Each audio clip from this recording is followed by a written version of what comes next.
Hello friends, मैं शशि सिडाना स्वागत करता हूं आपका आपके अपने यूट्यूब चैनल केमिस्ट्री एंड जी के शशि सिडाना पर।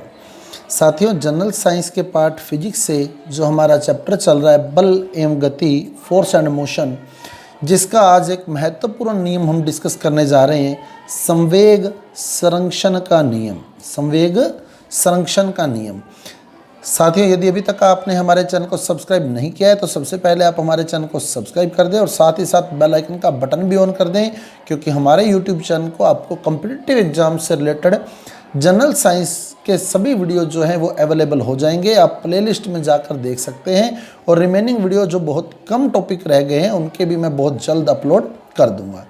तो संवेग संरक्षण का नियम, हमने बात की न्यूटन की गति के 3 नियमों की, प्रथम नियम, द्वितीय नियम और तृतीय नियम की। तो संवेग संरक्षण का नियम जो है वो न्यूटन की गति के द्वितीय नियम से, न्यूटन की गति के द्वितीय नियम से एक महत्वपूर्ण नियम प्राप्त हुआ, संवेग संरक्षण। ये न्यूटन की गति के द्वितीय नियम से संवेग संरक्षण। तो न्यूटन की गति के द्वितीय नियम से एक महत्वपूर्ण नियम निकला, संवेग संरक्षण। क्या कहता है संवेग संरक्षण का नियम?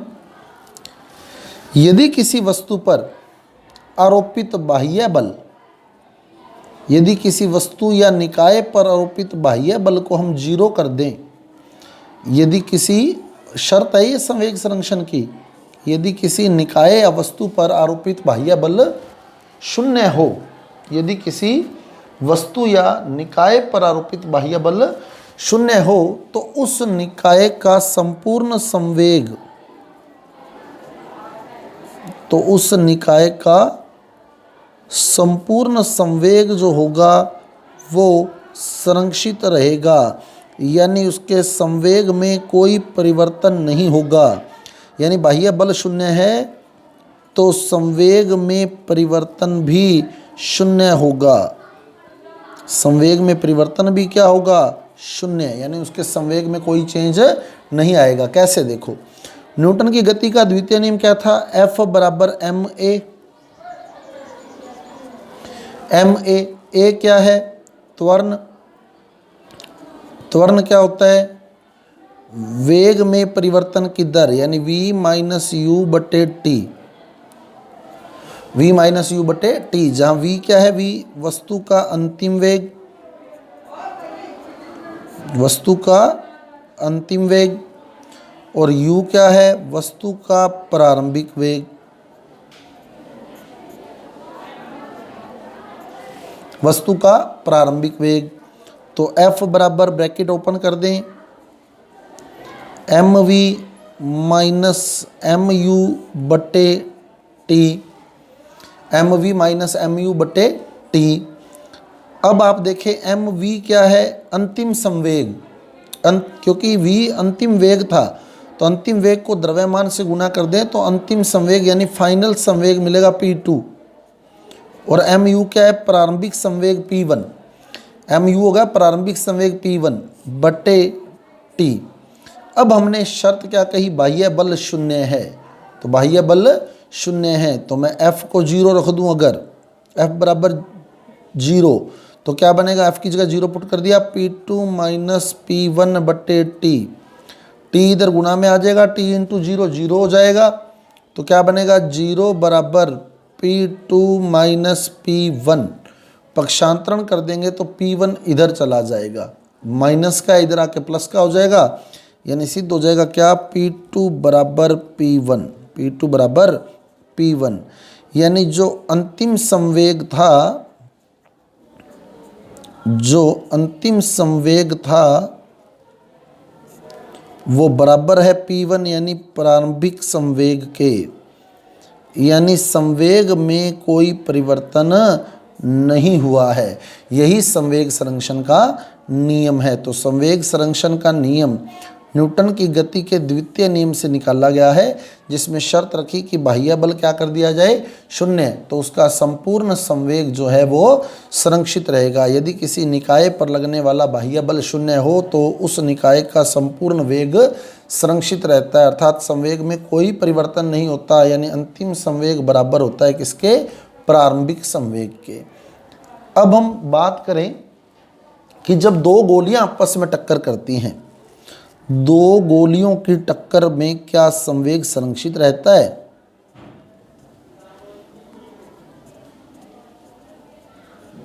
तो अब हम डिस्कस करेंगे दो गोलियों की टक्कर।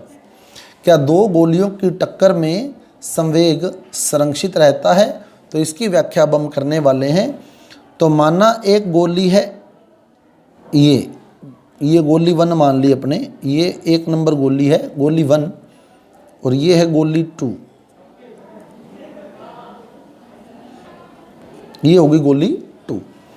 गोली 1 का द्रव्यमान m1 और इसका वेग जो है वो इधर की ओर चल रही है, ये इसका वेग है u1। गोली 2 का द्रव्यमान m2 और इसका वेग ये भी इधर की ओर चल रही है, वो है u2।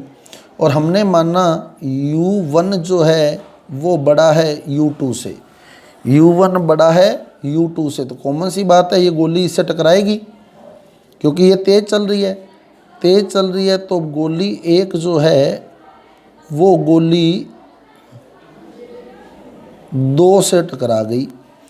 अब गोली 1 गोली 2 पर इधर की ओर बल लगाएगी और गोली 2 उसके बिल्कुल विपरीत एक प्रतिक्रिया बल लगाएगी इधर की ओर।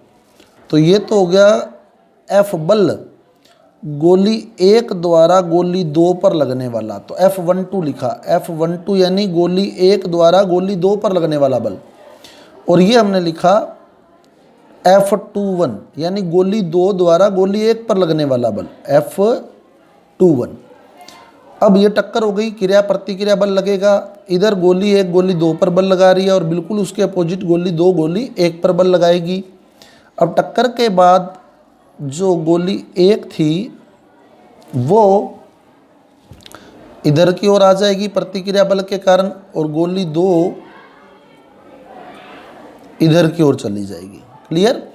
तो द्रव्यमान तो वही रहेगा m1 m2, माना अब इनके वेग हो गए v1 और इसका वेग हो गया v2, ये इसके अंतिम वेग हो गए v1 और v2, v1 और v2 इनके अंतिम वेग हो गए हैं। क्लियर?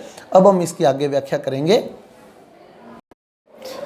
तो अब हमें सिद्ध क्या करना है, दो गोलियों की टक्कर में संवेग संरक्षण, संवेग संरक्षण यानी टक्कर से पहले संवेग और टक्कर के बाद संवेग बराबर रहेगा। अब टक्कर से पहले संवेग क्या होगा, टक्कर से पहले वाली स्थिति ये है और टक्कर के बाद वाली स्थिति ये है। तो हमें सिद्ध करना है कि टक्कर से पहले संवेग, संवेग क्या होता है, द्रव्यमान इनटू वेग, द्रव्यमान इनटू वेग। तो टक्कर से पहले का संवेग बराबर है टक्कर के बाद के संवेग के, द्रव्यमान इनटू वेग प्लस द्रव्यमान इनटू वेग। तो ये गोली 1 का संवेग, ये गोली 2 का संवेग टक्कर के बाद का, ये गोली 1 का संवेग, ये गोली 2 का संवेग टक्कर के पहले का।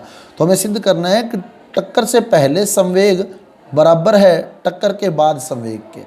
तो कैसे सिद्ध करेंगे, ये क्रिया प्रतिक्रिया बल जो होते हैं न्यूटन की गति के तीसरे नियम के अनुसार बिल्कुल बराबर होते हैं, बराबर होते हैं। तो F12 बराबर है F21 के, परंतु इनकी दिशा बिल्कुल अपोजिट होती है, एक बल इधर की ओर लग रहा है तो दूसरा इधर की ओर लग रहा है, तो दिशा अपोजिट है तो यहाँ माइनस का निशान आएगा, दिशा जो है वो बिल्कुल अपोजिट है। तो F12 equal to minus F21। F12 क्या है, गोली 1 द्वारा गोली 2 पर लगने वाला बल, गोली 1 द्वारा गोली 2 पर लगने वाला बल, यानी गोली 1 का बल है। तो गोली 1 का बल क्या होगा, गोली 1 का द्रव्यमान माइनस अंतिम वेग, गोली 1 का द्रव्यमान इंटू अंतिम वेग माइनस गोली 1 का द्रव्यमान इंटू उसका प्रारंभिक वेग, यहाँ से बट्टे टी बराबर, ये गोली 1 द्वारा लगने वाला बल है तो यानी गोली 1 के संवेग में परिवर्तन बटे परिवर्तन में लगा समय, और संवेग में परिवर्तन क्या आएगा, अंतिम संवेग गोली 1 का अंतिम संवेग माइनस गोली 1 का प्रारंभिक संवेग बटे समय। अब गोली 2 द्वारा लगने वाला बल क्या होगा, गोली 2 का अंतिम संवेग माइनस गोली 2 का प्रारंभिक संवेग, द्रव्यमान इंटू वेग बटे टी। न्यूटन की गति का द्वितीय नियम लगाया है हमने, क्लियर। निशान माइनस क्या है, तो निशान माइनस का लगा दिया। अब आप ब्रैकेट ओपन कर दें, तो जब आप ब्रैकेट ओपन करेंगे तो क्या आएगा आपके पास, mv1 टी से टी कट गया, mv1 minus m1v1 minus m1u1, bracket open करें तो प्लस माइनस माइनस हो जाएगा, माइनस m2v2, और ये माइनस माइनस प्लस हो जाएगा, प्लस m2u2 प्लस m2u2। अब ये माइनस वाला है, इसको इधर ले जाएं, ये प्लस हो जाएगा। ये माइनस का है, इसको इधर ले आएं, ये प्लस आ जाएगा। तो क्या बनेगा, m1v1 प्लस m2v2, ये माइनस वाला इधर आके प्लस हो गया, बराबर m2u2 प्लस m1u1, ये माइनस इधर आके प्लस हो गया। तो यानी क्या बना हमारे पास, देखो टक्कर से पहले का संवेग m1u1 प्लस m2u2 बराबर है टक्कर के बाद के संवेग के m1v1 प्लस m2v2। यही हमें सिद्ध करना था। देखो दो गोलियों की टक्कर में, बहुत ही इंपॉर्टेंट क्वेश्चन है, दो गोलियों की टक्कर में संवेग सदैव संरक्षित रहता है। तो इस प्रकार न्यूटन की गति का द्वितीय नियम जो है वो संवेग संरक्षण की अवधारणा को बल देता है। तो स्टूडेंट्स, ये था हमारा आज का टॉपिक। यदि आपको हमारा टॉपिक अच्छा लगा है, समझ आया, तो कृपया हमारे वीडियो को लाइक कीजिए, शेयर कीजिए और हमारे चैनल को सब्सक्राइब कर दीजिए। मिलते हैं अगले वीडियो के साथ। धन्यवाद।